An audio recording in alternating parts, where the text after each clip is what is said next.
Hello friend, नमस्कार। स्वागत है आपका मेरे YouTube channel are study point में। आज हम बात करने वाले हैं मनुष्य में पाचन की क्रिया किस प्रकार से होती है, पाचन किस प्रकार से भोजन का होता है हमारे शरीर में, उसके बारे में हम डिटेल से पढ़ने वाले हैं। आज बहुत ही अच्छे से समझने वाले हैं आज इस टॉपिक को हम। तो आइए देख लेते हैं पाचन तंत्र के बारे में। तो ये जो हमने चित्र बनाया है इसके बारे में हम पहले समझेंगे, फिर इसके बारे में समझेंगे पाचन किस प्रकार से होता है। तो सबसे पहले हम पाचन के बारे में समझ लेते हैं। पाचन कहते कैसे हैं? पाचन तंत्र यानी कि डाइजेस्टिव सिस्टम। तो तंत्र यानी कि सिस्टम कहते हैं जब बहुत सारी चीज़ें एक समूह में मिलकर काम करने लगती हैं तो हम उसको सिस्टम बोलते हैं। जैसे कि हमारी जो शरीर है, हमारी जो पाचन क्रिया होती है वो तो बहुत सारे सिस्टम से मिलकर होती है, ठीक है। तो सबसे पहले हम इस चित्र को समझ लेते हैं कि चित्र किस प्रकार से है। तो सबसे पहले देखेंगे हम कहाँ से, मुख गुहा से। यानी कि जब हम भोजन को ग्रहण करते हैं तो मुख के द्वारा करते हैं। तो मुख गुहा या इसको बोलते हैं ओरल कैविटी। इसको और कई नाम से जानते हैं, जैसे कि माउथ कैविटी है, ओरल कैविटी है या वोकल कैविटी, ठीक है। तो सबसे पहले भोजन कहाँ आया? हमारे मुंह में आया। मुंह में यानी कि मुख गुहा।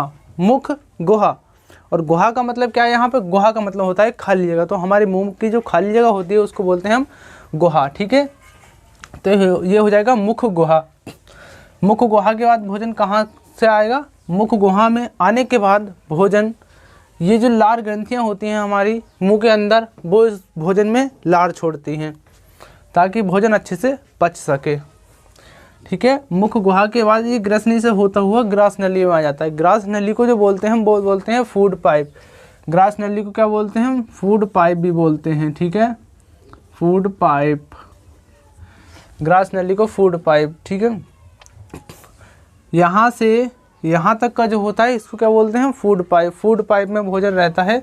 फूड पाइप का जो काम होता है वो होता है हमारा भोजन को धीरे धीरे से आगे की ओर धकेलना, यानी कि आमाशय की ओर धकेलना धीरे धीरे फूड पाइप का काम होता है, यानी कि ग्रास नली का काम होता है। अब ग्रास नली में आने के बाद फिर भोजन आता है कहाँ? आमाशय में। आमाशय यानी कि स्टोमक। हमारे पेट का जो आंतरिक भाग होता है उसको हम आमाशय बोलते हैं, और जो हमारे पेट का बाहरी भाग होता है उसको बोलते हैं उदर। क्या बोलते हैं? उदर। यानी कि यहाँ समझ सकते हैं, जैसे गणेश जी को क्या कहते हैं? लंबोदर, यानी कि लंबा है उदर जिनका, अर्थात उनका पेट जो है काफ़ी बड़ा है, इसलिए उनको क्या बोलते हैं? हम लंबोदर बोलते हैं। फिर आमाशय में आने के बाद जो होता है भोजन कहाँ से निकल आता है? यहाँ तक क्या होता है हमारा? आमाशय, ठीक है। ये क्या है? पूरा आमाशय है, यानी कि पेट का आंतरिक भाग है। उसके बाद में भोजन कहाँ आता है? ये आता है ग्रहणी में। कहाँ पे आता है हमारा? उसके बाद में भोजन आता है ग्रहणी में, ठीक है। ग्रहणी में आने के बाद भोजन कहाँ पे आता है? फिर आता है हमारा क्षुद्रांत्र में, मतलब छोटी आंत में भोजन आता है, ठीक है। ग्रहणी के बाद में फिर जो होता है भोजन कहाँ पे आता है? फिर आता है हमारा, ये क्या है हमारा? यहाँ से आया ग्रहणी। ग्रहणी के बाद कहाँ से आया? ये आया छोटी आंत में। फिर आता है भोजन कहाँ से? यहाँ से आता है बड़ी आंत में, ठीक है।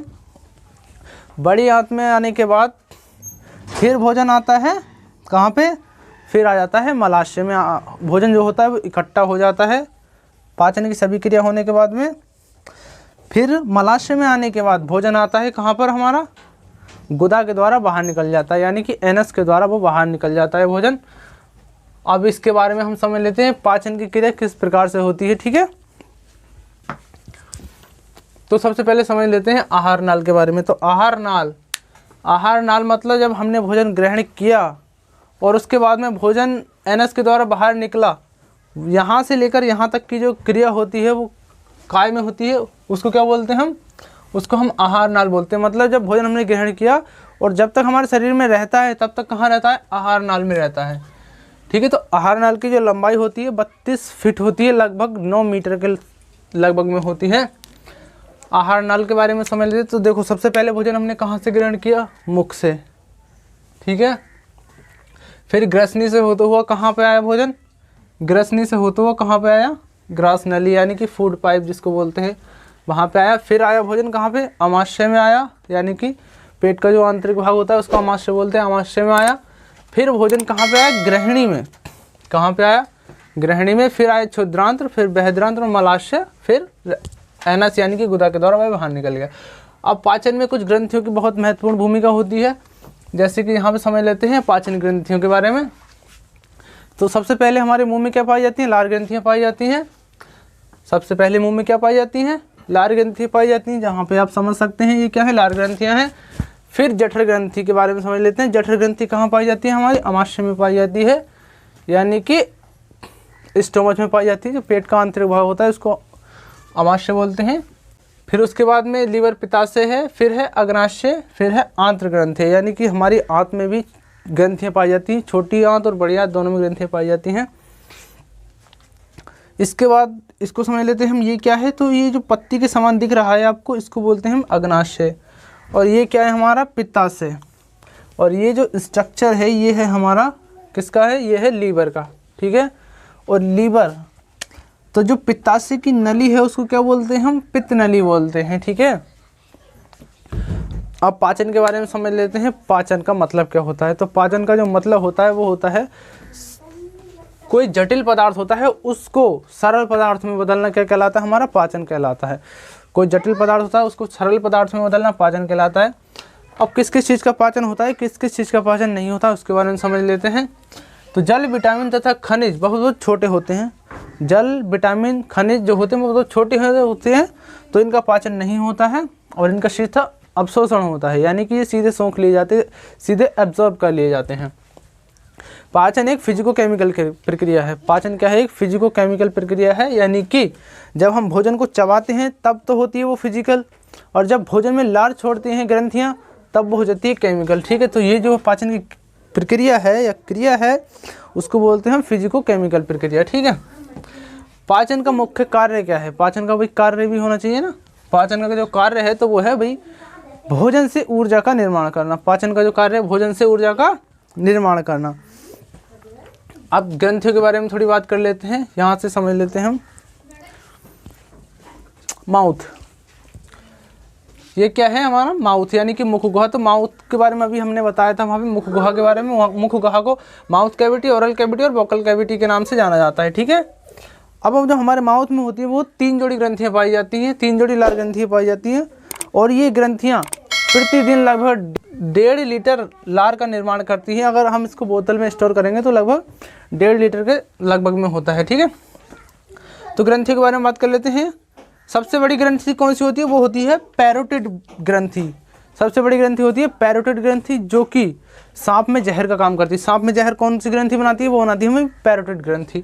उसके बाद में है सबलिंगुअल, और उसके बाद में है सब मेडिबुलर। तो हमको केवल एक ही याद रखनी है यहाँ पे, पैरोटिड ग्रंथि, यानी कि जो कि सांप में पाई जाती है और सबसे बड़ी ग्रंथि होती है। उसके बाद में बात कर लेते हैं हम लाइसोजाइम।